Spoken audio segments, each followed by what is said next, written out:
Luzon, Visayas, Mindanao. Kamusta po kayo?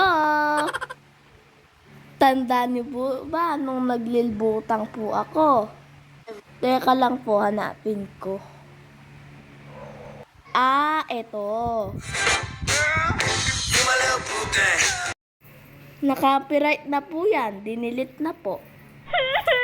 Pero thank you po sa pagla-like, pagka-comment, pag-share, pag-send na stars, at syempre sa inyong panonood. Pero, nag-move on na ako. Tapos ayan, nakagala ako. Nandyan na po kami sa Robinson. Hinahanap po namin ang bibili namin.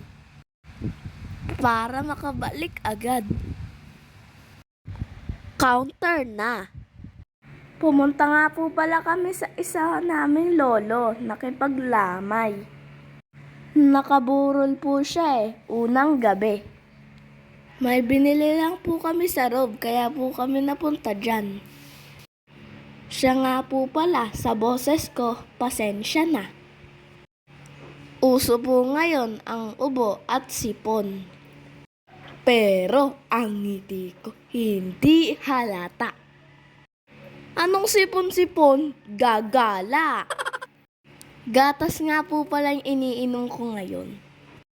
Kagabi nga po, ayun, nandun nga po kami.